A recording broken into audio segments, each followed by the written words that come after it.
Hello friends, आज का हमारा टॉपिक राजनीति विकास और राजनीति आधुनिकीकरण है। इससे पहले भी हम तुलनात्मक राजनीति में काफ़ी सारे वीडियोस डाल चुके हैं। तो तुलनात्मक राजनीति का ये जो नेक्स्ट वीडियो है, इसको देखने से पहले अगर आपने पहले के वीडियो ना देखे हो तो देख लीजिए, ताकि सारे एमसीक्यू सीक्वेंस में रहें और आपको भी समझने में आसानी हो। तो चलिए लेते हैं आज का हमारा टॉपिक। सारे वीडियोस देख के और समझते जाइए, आपको एग्ज़ाम में कोई भी प्रॉब्लम्स नहीं होगी अगर आपने इतना कर लिया तो। ठीक है, तो चलिए बेस्ट ऑफ लक, स्टार्ट करते हैं आज का हमारा टॉपिक। वीडियो को लाइक शेयर सब्सक्राइब कीजिए। Thank you very much. So let's start. राजनीतिक विकास और राजनीतिक आधुनिकीकरण। निम्न में से किसका संबंध ल्यूशियन पाई के साथ माना गया? राजनीतिक विकास का संबंध ल्यूशियन पाई के साथ माना गया। ल्यूशियन पाई के अनुसार निम्न में से कौन राजनीतिक विकास की विशेषता नहीं है पूछा है, तो उपरोक्त सभी, जिसमें आएगा समानता, विभिन्नीकरण, क्षमता। नेक्स्ट, निम्न में से किस विचारक का संबंध राजनीतिक पतन यानी कि पॉलिटिकल डेसी के साथ है? तो पॉलिटिकल डेस्क के साथ हंटिंग का संबंध माना जाता है। राजनीतिक पतन के साथ हंटिंगटन का संबंध माना जाता है। नेक्स्ट, कोलमैन के अनुसार निम्न में से किन का प्रयोग राजनीतिक आधुनिकीकरण के संबंध में किया जा सकता है? उपरोक्त सभी का प्रयोग राजनीतिक आधुनिकीकरण में किया जा सकता है, जिसमें आएगा ऐतिहासिक, प्रारूपिक, उद्विकासवादी। यह तीनों का उपयोग आधुनिकी राजनीतिकरण के संदर्भ में किया जा सकता है। नेक्स्ट, आर्थिक विकास की राजनीतिक पूर्वापेक्षाओं के रूप में राजनीतिक विकास संबंधी अध्ययन निम्न में से किससे संबंधित है? तो उपरोक्त सभी से आर्थिक विकास की राजनीति पूर्वापेक्षाओं के रूप में राजनीतिक विकास से संबंधित है, जिसमें आएगा उपरोक्त सभी में कौन कौन से हैं? वेरान, बार्ट, बुचमैन, हिंग्स। ये तीनों जो है वो आर्थिक विकास की राजनीति के पूर्वापेक्षाओं के रूप में राजनीतिक विकास से संबंधित अध्ययन से संबंध रखते हैं। नेक्स्ट, राजनीति आधुनिकीकरण के रूप में राजनीतिक विकास को किसने माना है? उपरोक्त सभी, जिसमें आएगा हंटिंग, लिपसेट, कोलमैन। ये तीनों ने राजनीतिक आधुनिकीकरण के रूप में राजनीतिक विकास को माना है। नेक्स्ट, राजनीति विकास केवल विशिष्ट राजनीति दशा के प्रस्थापन की प्रक्रिया नहीं है, अपितु सदैव बढ़ती हुई सामाजिक समस्याओं के संबंध के लिए संस्थागत ढांचे को निर्मित करने वाली प्रक्रिया भी है। किसका कथन है? डायमेंट का कथन है। डायमेंट के अनुसार राजनीतिक विकास केवल विशिष्ट राजनीतिक दशा को प्रस्थापित की प्रक्रिया नहीं है, वो सदैव बढ़ती हुई सामाजिक समस्याओं के समाधान के लिए संस्थागत ढांचे को निर्माणित करने वाली प्रक्रिया है। नेक्स्ट, राजनीतिक विकास राजनीति संगठनों और प्रक्रियाओं का संस्थाकरण है। यह हंटिंग का कथन है। हंटिंगटन के अनुसार राजनीतिक विकास राजनीतिक संगठनों और प्रक्रियाओं का संस्थागत कथन है। नेक्स्ट, राजनीति विकास एक प्रक्रिया के रूप में राजनीतिक आधुनिकीकरण तथा राजनीति संस्थाकरण का जोड़ है। यह किसका कथन है? हेलियो जाग्वाराइक का कथन है। हेलियो जाग्वाराइक के अनुसार राजनीति विकास एक प्रक्रिया के रूप में राजनीति आधुनिकीकरण तथा राजनीति संस्थाकरण का जोड़ है। नेक्स्ट, आमंड के अनुसार राजनीति विकास के स्तर है। कितने स्तर है? उपरोक्त सभी, जिसमें आएगा राज्य निर्माण, सहभागिता, राष्ट्र निर्माण और वितरण। नेक्स्ट, हंटिंगटन ने राजनीतिक विकास के निम्न में से कौन से रूप बताए हैं? तो हंटिंगटन ने राजनीतिक विकास के कौन से रूप माने हैं? इसका आंसर है ABC तीनों, मतलब कि सत्ता की बुद्धि संगतता, नवीन राजनीतिक कार्यों का विभिन्नीकरण और अभिवृद्धि सहभागिता। ये तीनों हंटिंगटन ने राजनीतिक विकास के स्तरों को मानते हैं। नेक्स्ट, राजनीतिक विकास की अवधारणा में किसने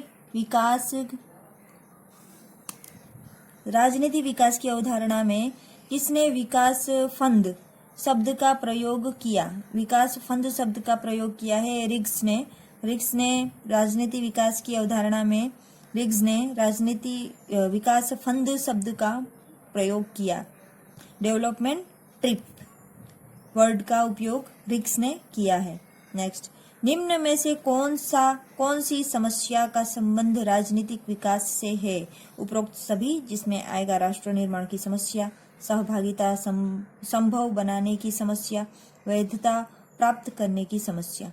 नेक्स्ट, निम्न में से किसका संबंध राजनीतिक आधुनिकीकरण और राजनीतिक विकास दोनों से है? तो इसमें आएगा उपरोक्त सभी। ये उपरोक्त सभी का संबंध राजनीतिक आधुनिकीकरण राजनीतिक विकास दोनों से है। तो इसमें फर्स्ट है विशिष्ट लक्ष्य की प्राप्ति में राजनीतिक परिवर्तन की अनिवार्यता होना, राजनीतिक व्यवस्था की समस्याओं के समाधान एवं नीतियों व नवीन लक्ष्यों के निर्माण एवं निष्पादन की क्षमता, राजनीति एवं समाज के अन्य क्षेत्रों में परंपरा संबंध परिवर्तन की एक सामान्य प्रक्रिया।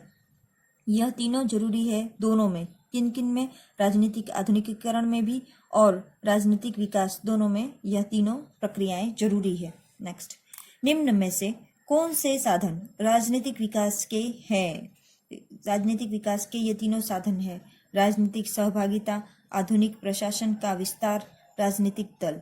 नेक्स्ट, निम्न में से किस विशेषता का संबंध आमंड की राजनीतिक विकास की विशेषताओं से नहीं है? इसमें आएगा उपरोक्त सभी, जिसमें आएगा लौकिकीकरण, भूमिका विभिन्नीकरण, उपव्यवस्था स्वायत्तता।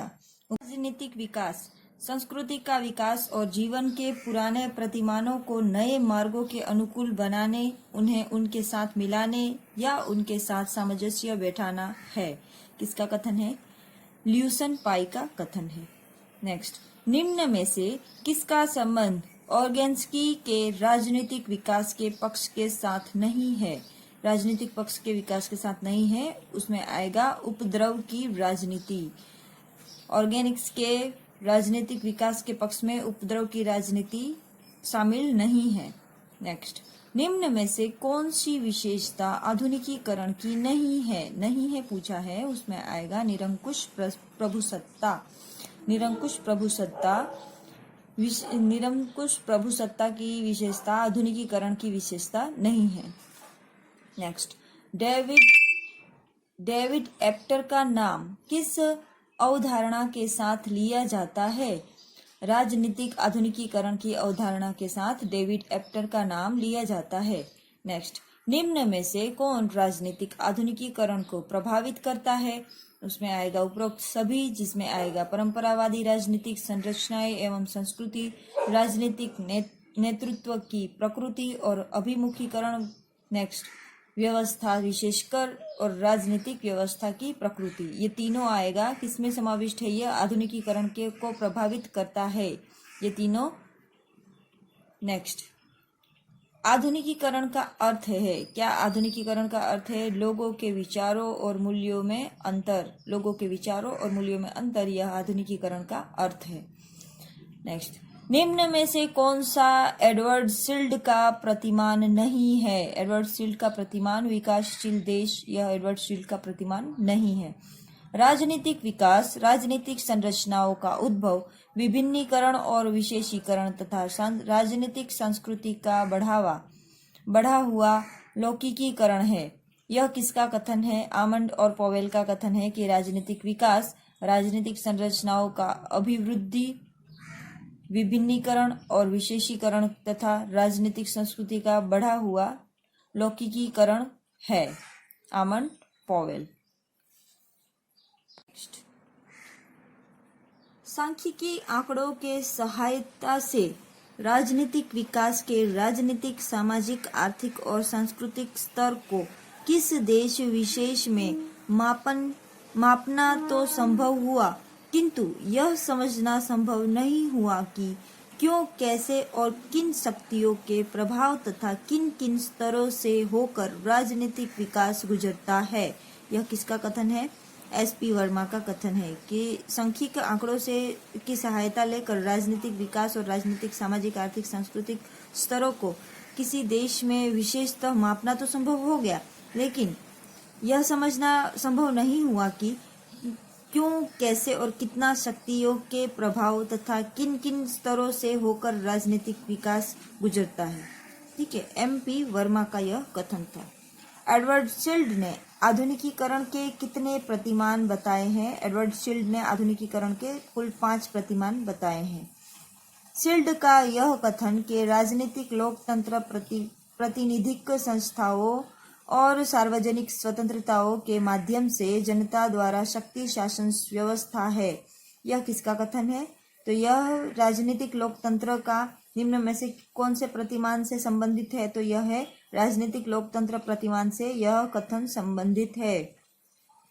नेक्स्ट, यह शिल्ड ने कथन कहा है, लेकिन किसके संदर्भ में कहा है? तो राजनीतिक लोकतंत्र के संदर्भ में शिल्ड ने कथन किया है कि राजनीतिक लोकतंत्र प्रतिनिधित्व संस्थाओं और सार्वजनिक स्वतंत्रताओं के माध्यम से जनता द्वारा शक्ति शासन व्यवस्था है।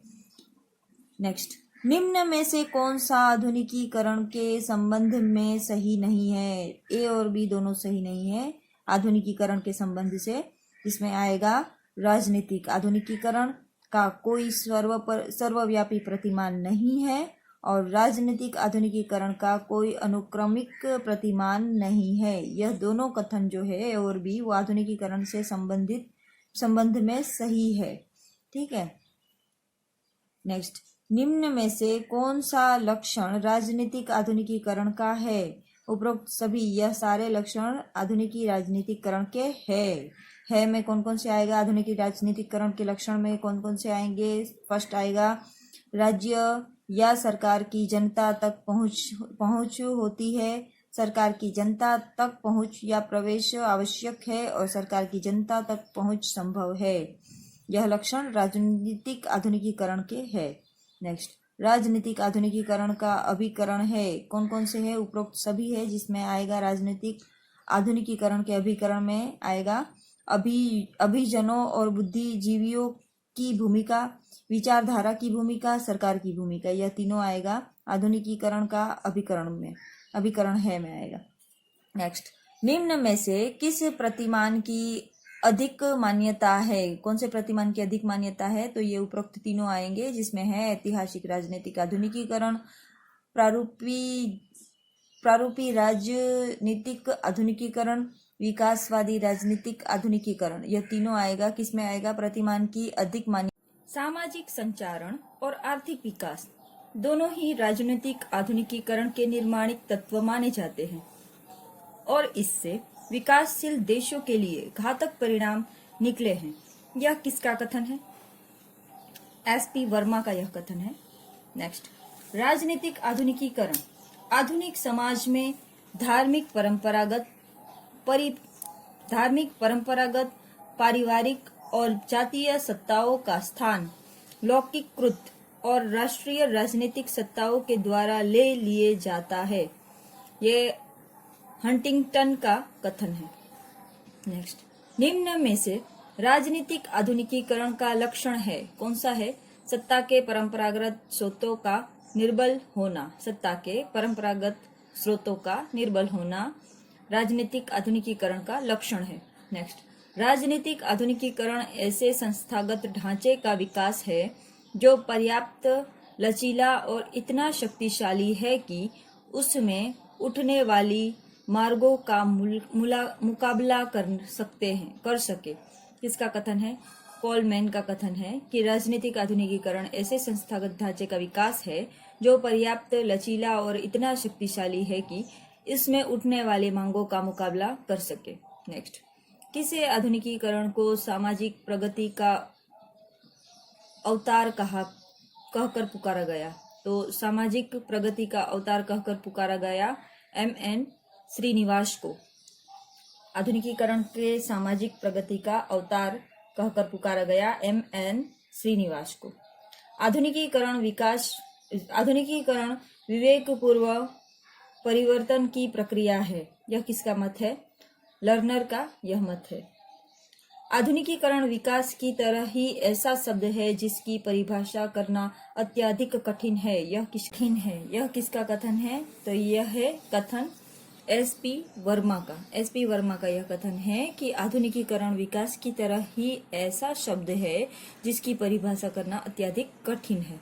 राजनीतिक आधुनिकीकरण की समस्या कौन सी है? तो इसमें उपरोक्त सभी है, जिसमें है जाति या रंग भेद, उपराष्ट्रवादों द्वारा एकीकरण की चुनौती और परंपरावाद। यह तीनों राजनीति आधुनिकीकरण की समस्या है। नेक्स्ट, राजनीति आधुनिकीकरण परंपरागत से मुक्त है। किसका मत है? तो हंटिंगटन का मत है कि राजनीति आधुनिकीकरण परंपरागत से मुक्त है। नेक्स्ट, डेविड एप्टर ने निम्न में से किस आयाम के आधार पर राजनीतिक आधुनिकीकरण वर्गीकृत किया है? उसमें आएगा ए और बी। सत्ता प्रकार का आयाम और मूल्य प्रकार का आयाम, यह दोनों आयामों के आधार पर डेविड एप्टन ने आयाम के आधार पर राजनीतिक आधुनिकीकरण वर्गीकरणकृत किया है। सत्ता प्रकार के आयाम और मूल्य प्रकार के आयाम। यहाँ पर यह टॉपिक अपना कंप्लीट होता है। राजनीतिक संस्कृति, राजनीतिक सामाजिकरण एवं राजनीतिक संचार। सर्वप्रथम राजनीति संस्कृति का प्रयोग निम्न में से किसने किया? इसका आंसर आएगा आमंड। आमंड ने सर्वप्रथम राजनीति संस्कृति का प्रयोग किया था। नेक्स्ट, निम्न में से किस कार्य मतलब कि वर्क में राजनीति संस्कृति का प्रयोग पहली बार किया गया? राजनीति संस्कृति का सबसे पहले प्रयोग किसमें किया गया या पूछ रहा है, तो उसका जवाब आएगा कॉम्परेटिव पॉलिटिकल सिस्टम। नेक्स्ट, राजनीतिक संस्कृति राजनीतिक व्यवस्था के सदस्यों की राजनीति के प्रति व्यक्तिक अभिवृत्तियों व अभिमुखीकरणों के प्रतिमान है। यह किसका कथन है? आमंड और पॉवेल का कथन है। आमंड ने कितने प्रकार की विशुद्ध राजनीति संस्कृतियों की संख्या बताई है? तो उसमें आमंड ने 5 प्रकार की विशुद्ध राजनीतिक संस्कृति की संख्या बताई है। निम्न में से कौन सी विशुद्ध राजनीतिक संस्कृति नहीं है? विशुद्ध राजनीति नहीं है, तो उसमें आएगा नागरिक विशुद्ध राजनीति नहीं है। उसके साथ में ये विशुद्ध राजनीति है। कौन कौन से है? संकीर्ण, सहभागिता, अधीनस्थ, यह तीनों है। नागरिक विशुद्ध राजनीति का अंग नहीं है। नागरिक संस्कृति निम्न में से किसका मिश्रण रूप है? उपरोक्त सभी, जिसमें आएगा संकीर्ण राजनीति संस्कृति, अधीनस्थ राजनीति संस्कृति, सहभागी राजनीति संस्कृति। नेक्स्ट, राजनीति संस्कृति निम्न में से किसका भाग है? सामान्य संस्कृति का भाग है। नेक्स्ट, राजनीतिक सामाजिकरण व्यक्ति की राजनीतिक व्यवस्था में सहभागिता के लिए मूल्यों, आदतों और प्रेरणा का साधन है। यह किसका कथन है? रॉबर्ट लेवाइन का यह कथन है कि राजनीतिक सामाजिकरण व्यक्ति की राजनीतिक व्यवस्था में सहभागिता के लिए मूल्यों, आदतों और प्रेरणा का साधन है। रॉबर्ट लेवाइन। नेक्स्ट, संचार सिद्धांत का जनक किसको माना जाता है? नोबर्ट विनर को संचार सिद्धांत का जनक माना जाता है। नेक्स्ट, विनर ने संचार संबंधी ज्ञान व अध्ययन को क्या नाम दिया? साइबरनेटिक्स नाम दिया। विनर ने संचार संबंधी ज्ञान व अध्ययन को साइबरनेटिक्स नाम दिया। निम्न में से किस विचारकों का संबंध राजनीतिक संचार संबंधी अवधारणा के विश्लेषण के साथ जोड़ा जाता है? उपरोक्त सभी। इसमें उपरोक्त सभी में आएगा Karl Deutsch and Apter, Daniel Lerner, James M Mosel और नॉर्बर्ट विनर। यह तीनों का संबंध संचार संबंधी अवधारणा के विश्लेषण के साथ जोड़ा जाता है।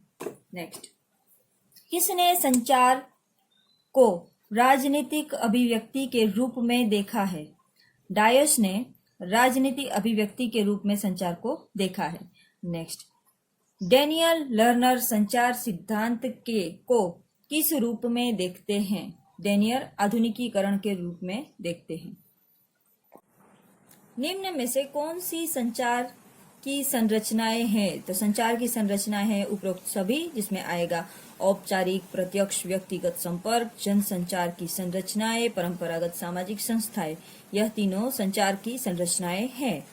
राजनीतिक सामाजिकरण से अभिप्राय सीख की वह प्रक्रिया है जिसके द्वारा प्रचलित राजनीति व्यवस्था द्वारा स्वीकृति राजनीतिक आदर्श एवं व्यवहार पीढ़ी दर पीढ़ी हस्तांतरित होती है। यह किसका कथन है? सिंगल का कथन है।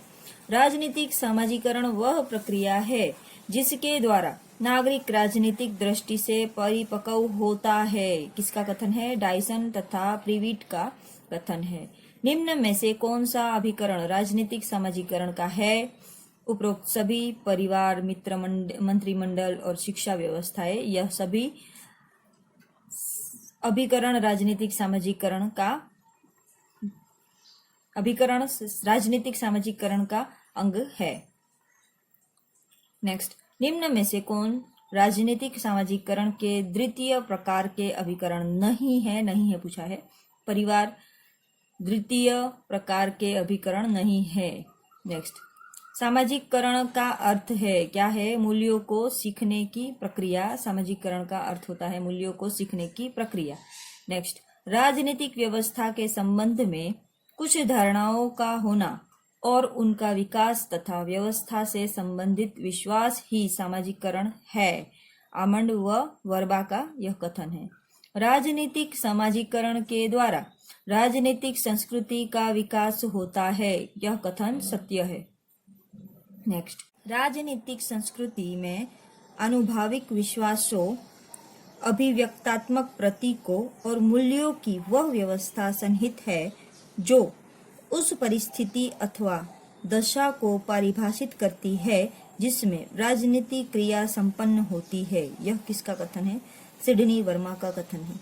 राजनीतिक संस्कृति शब्द का प्रयोग पहली बार किस वर्ष में किया गया था? तो 1956 में, 1956 में सबसे पहले राजनीति संस्कृति शब्द का प्रयोग हुआ था। राजनीति संस्कृति राजनीतिक क्षेत्र को उसी प्रकार संरचना और अर्थ प्रदान करती है जिस प्रकार सामान्य संस्कृति सामाजिक जीवन को मेल और एकीकरण प्रदान करती है। यह कथन सत्य है। निम्न में से कौन सी विशेषता राजनीतिक संस्कृति की है? उपरोक्त सभी, जिसमें आएगा अनुभाविक आस्थाएं या विश्वास, मूल्य, अभिरुचियां, प्रभावी अनुक्रियाएं। ये तीनों आएगा। किसमें कौन सी विशेषता राजनीतिक संस्कृति की है? तो राजनीतिक संस्कृति की यह तीनों विशेषताएं हैं। निम्न में से आमंड और पॉवेल के अनुसार कौन सा लक्षण राजनीति संस्कृति का है? उपरोक्त सभी, जिसमें आएगा ज्ञानात्मक अभिकरण, भावात्मक अभिमुखीकरण और मूल्यनात्मक अभिमुखीकरण। यह तीनों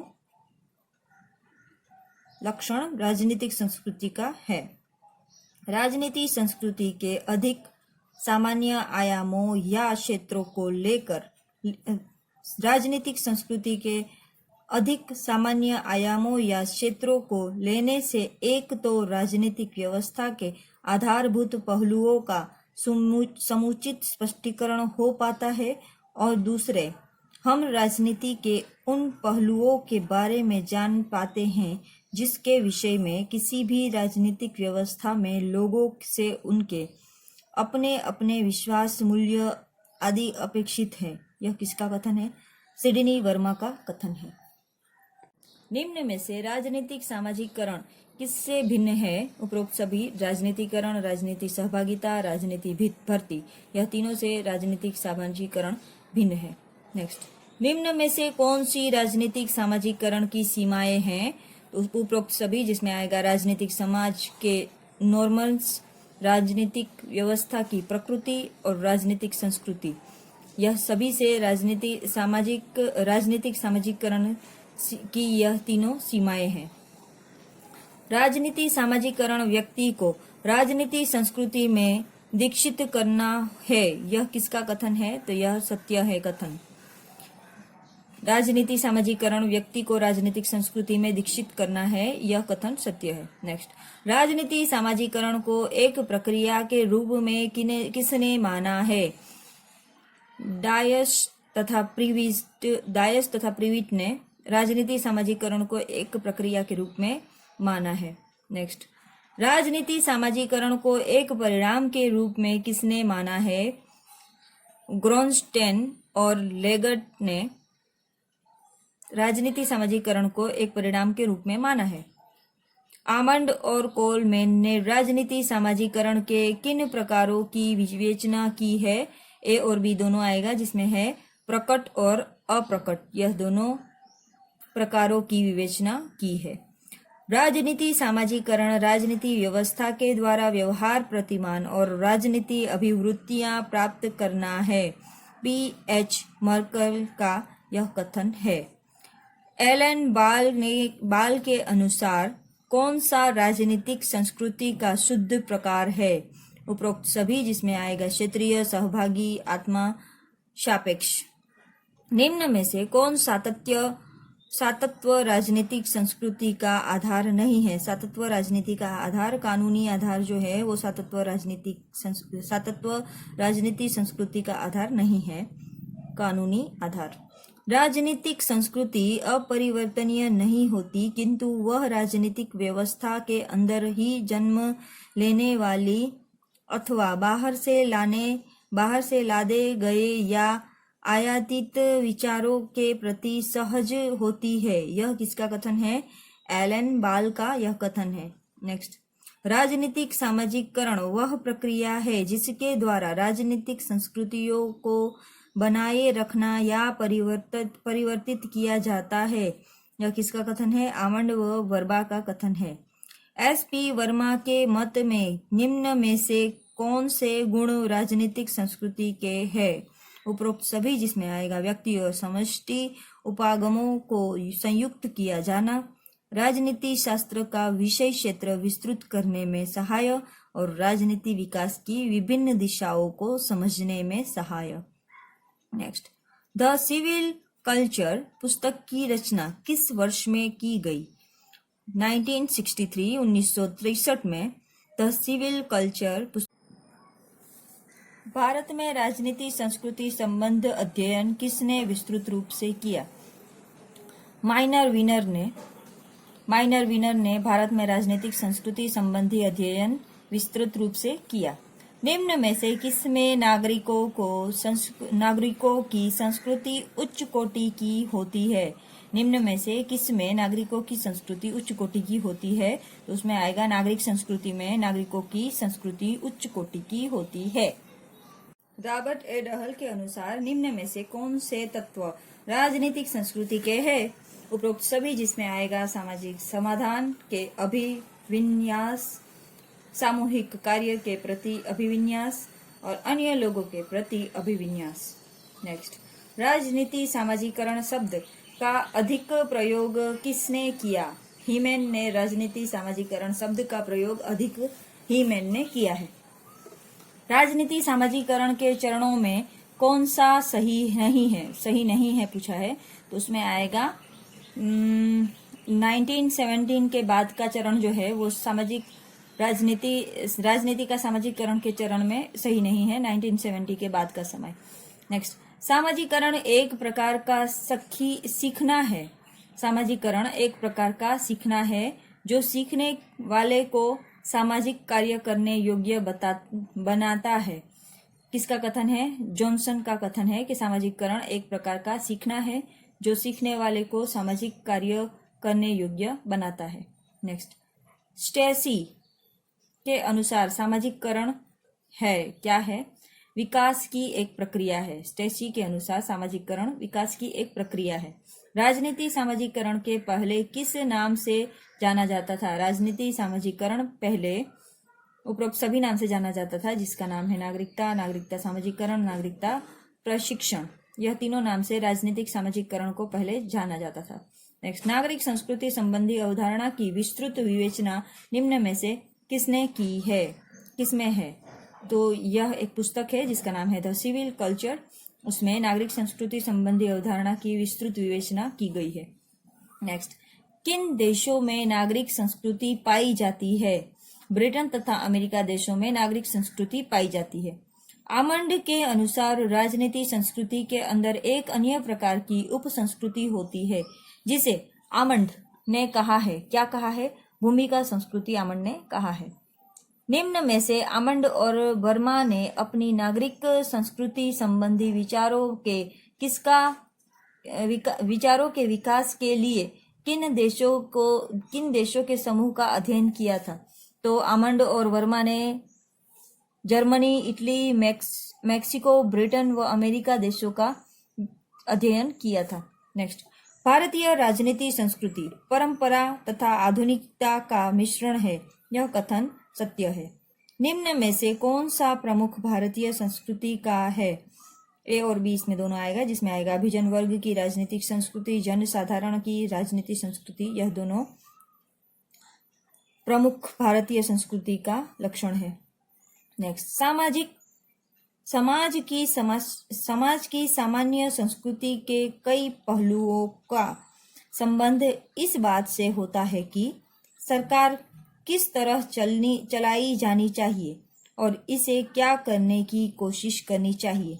संस्कृति के इस क्षेत्र को हम राजनीतिक संस्कृति कहते हैं। वीर और उमल ने यह कथन कहा है। निम्न में से कौन सा कथन सत्य है? उपरोक्त सभी ये तीनों कथन सत्य है। राजनीतिक संस्कृति सामान्य संस्कृति का एक अभिन्न पहलू है। राजनीतिक संस्कृति की गति धीमी तथा प्रायः अप्रत्यक्ष होती है और राजनीतिक संस्कृति में गतिशीलता का भी लक्षण होता है। नेक्स्ट, निम्न में से कौन सा स्वरूप मिश्रित राजनीतिक संस्कृति का नहीं है पूछा है। इसमें आएगा संकीर्ण अधीनस्थ राजनीतिक इसमें इसका आंसर आएगा नागरिक संस्कृति। निम्न में से कौन सा स्वरूप मिश्र राजनीतिक संस्कृति का नहीं है? तो इसमें आएगा नागरिक संस्कृति। वह स्वरूप मिश्र राजनीतिक संस्कृति का स्वरूप नहीं। निम्न में से कौन सा प्रकार विशुद्ध राजनीतिक संस्कृति का है? तो इसमें आएगा उपरोक्त सभी। संकीर्ण राजनीतिक संस्कृति, सहभागी राजनीतिक संस्कृति, अधीनस्थ राजनीतिक संस्कृति, यह तीनों प्रकार विशुद्ध राजनीतिक संस्कृति का प्रकार है। आमंड ने कितने प्रकार की राजनीतिक व्यवस्थाओं का विश्लेषण किया है? तो आमंड ने 4 प्रकार की राजनीतिक व्यवस्थाओं का विश्लेषण किया है। आमंड के राजनीतिक व्यवस्था विश्लेषण में निम्न में से कौन सा नहीं है पूछा है। तो एशियाई अफ्रीकाई राजनीतिक व्यवस्थाएं आमंड के राजनीतिक व्यवस्था के विश्लेषण में नहीं है। नेक्स्ट, निम्न में से कौन राजनीतिक संचार की संरचनाओं को प्रभावित करता है? संचार राजनीतिक संरचनाओं को प्रभावित करता है, कौन करता है?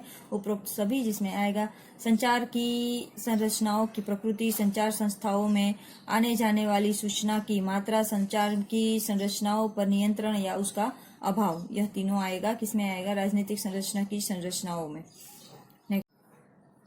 आमंड के राजनीतिक व्यवस्था विश्लेषण में निम्न में से कौन नहीं है पूछा है। तो एशिया अफ्रीका राजनीतिक व्यवस्थाएं नहीं है।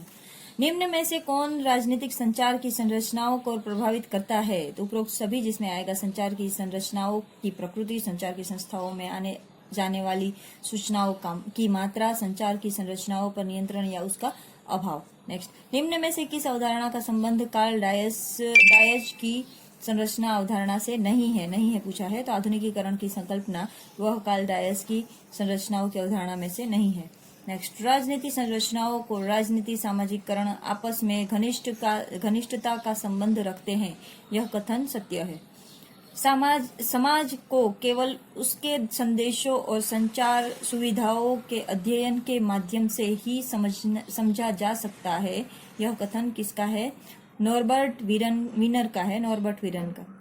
नेक्स्ट, ड्रकर ने निम्न में से किस विशेषता का वर्णन किया है? ड्रकर ने उपरोक्त सभी, जिसमें आएगा अवबोध, प्रत्याशा और संचार अवबोध, यह तीनों का संबंध ड्रावर ने निम्न में से विशेषताओं का वर्णन किया है। ड्रावर ने यह विशेषताओं का वर्णन किया है, जिसमें आता है अवबोध, प्रत्याशा, संचार, अवबोधन।